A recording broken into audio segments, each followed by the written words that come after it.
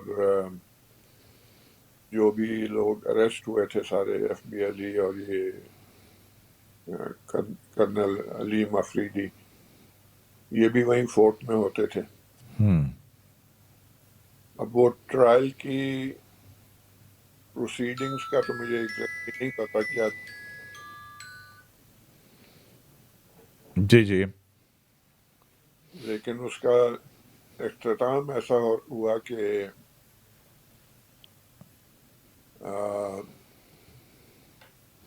General Zia الحق اور brigadier جہاندار، ہم ان دونوں کا ویو تھا کہ کیپٹل پنشمنٹ ہونی چاہیے۔ ہم میرے والد کا خیال یہ تھا کہ وہ ان سے ذرا، ان کا مختلف ویو تھا، ذرا کیا کافی مختلف ویو تھا۔ ہم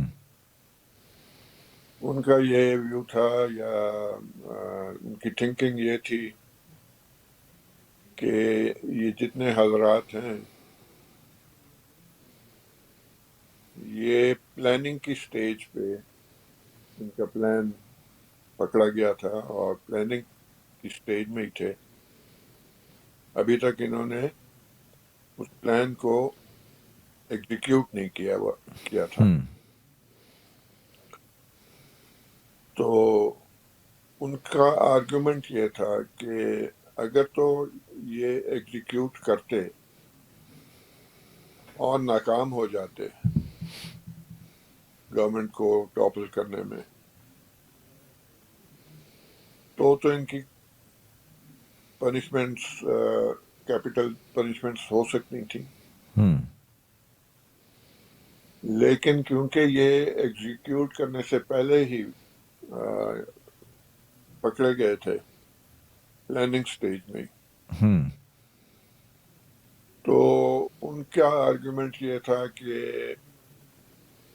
اگر کوئی شخص اس ارادے سے نکلے گھر سے کسی کو قتل کرنے کے ارادے سے، ہم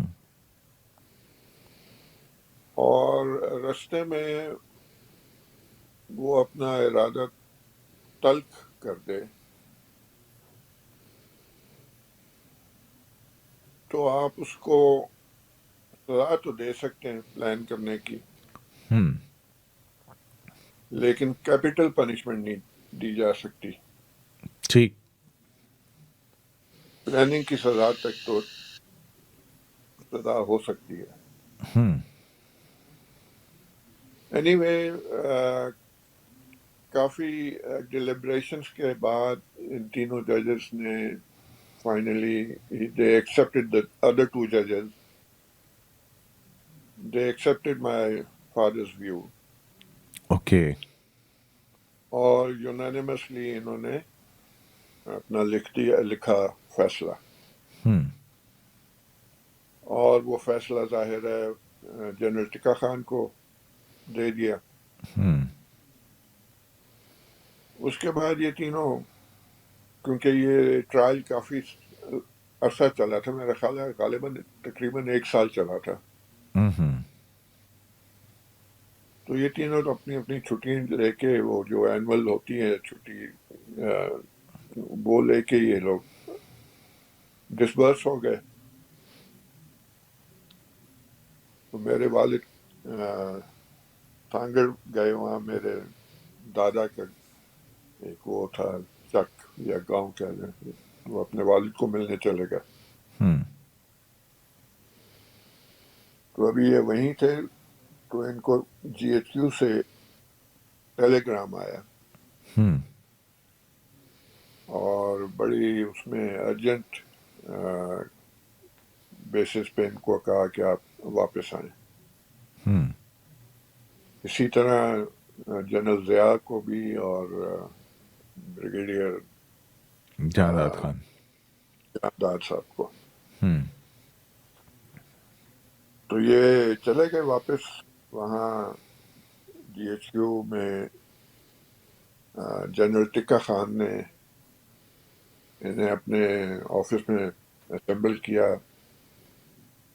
اور اس نے کہا کہ میں نے جو بھی آپ کا فیصلہ تھا وہ پرائم منسٹر کو دے دیا تھا، ہم. اور یہ کہ he is not happy with this اچھا. ڈیسیجن. ہم. تو آپ اور he thinks that it should have been a capital punishment. Hmm. یہ بھی انہوں نے ان تینوں سے کہہ دیا. ان ہم. کی جو بھی سوچ تھی، ان کی جو سوچ تھی وہ بھی ان کو بتا دی، تینوں کنوے کو کر دی. کنوے کر دی. مطلب تو وزیر اعظم Zulfikar Ali Bhutto was not happy with the tribunal judgment کہ ان کو جو ہے وہ سزائے موت نہ دی جائے.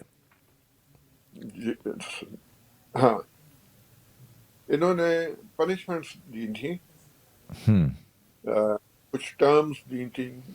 جو زیادہ ملوث تھے اس پلاننگ میں ان کو میرا خیال ہے 14 سال تک کی سزا ہوئی تھی.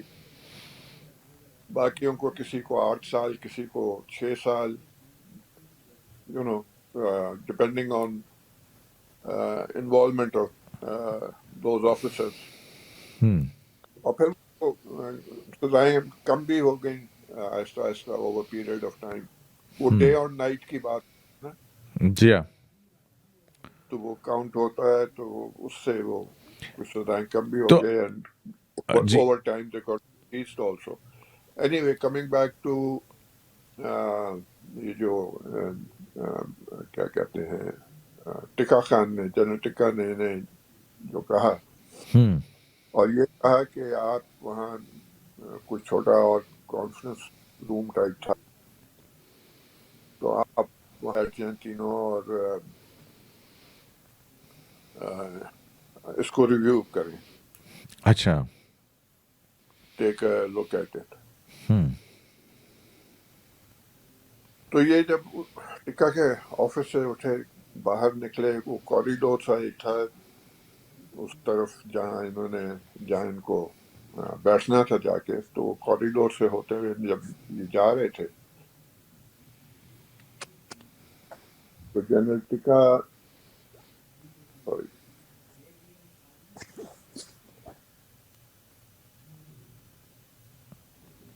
سوری جنرل ضیاء الحق نے میرے والد کو ایڈریس کیا یا ان سے کہا کہ بخاری میں تمہیں کہتا تھا کہ کیپٹل پنشمنٹ ہونی چاہیے.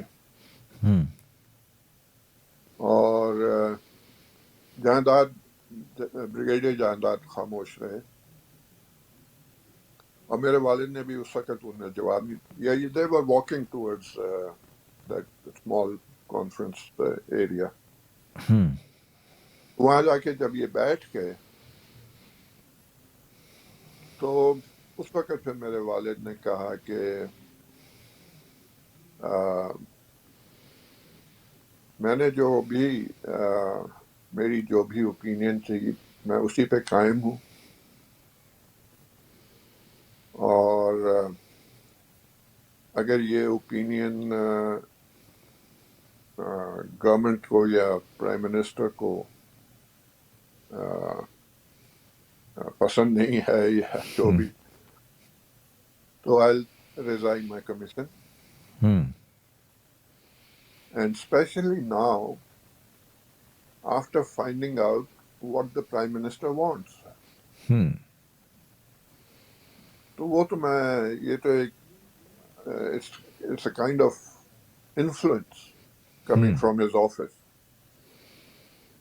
So under such circumstances, I will not. میرا خیال ہے کہ وجاد بخاری صاحب سے ہمارا رابطہ منقطع ہو گیا ہے. تو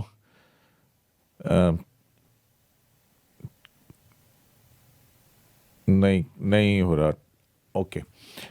تو جناب وجاہت بخاری صاحب جو ہیں ان سے ہمارا رابطہ منقطع ہو گیا، اور اس کی وجہ ظاہر انٹرنیٹ کا ایشو تھا، کوئی وہ آ گیا، کیونکہ بخاری صاحب جو ہیں وہ کینیڈا سے ہمارے ساتھ تھے، اور جو وجاہت بخاری صاحب ہیں، وجاہت بخاری صاحب گل بخاری کے بڑے بھائی ہیں، تو ان کے والد جو رحمت علی شاہ بخاری وہ ایف بی علی کیس ٹرائل کے اندر تھے. وہ اس وقت بریگیڈیئر تھے، ان کے ساتھ بریگیڈیئر جہانداد اور میجر جنرل ضیاء الحق اس کو انکوائری کو ہیلڈ کر رہے تھے. تو ان کی گفتگو سے جو ہم کلیکٹ کرتے ہیں وہ یہی کہ یہ آرمی کے اندر جو ٹرائل ہوا، اس ٹرائل میں جو ہے وہ اس ٹرائل کے دوران جب انہوں نے فیصلہ کیا کہ یہ کیپٹل پنشمنٹ نہیں بنتی، اور انہوں نے کنونس کیا، لیکن اس کے بعد پھر جو ہے وہ پریشر آیا اس وقت کے وزیر اعظم ذوالفقار علی بھٹو کی طرف سے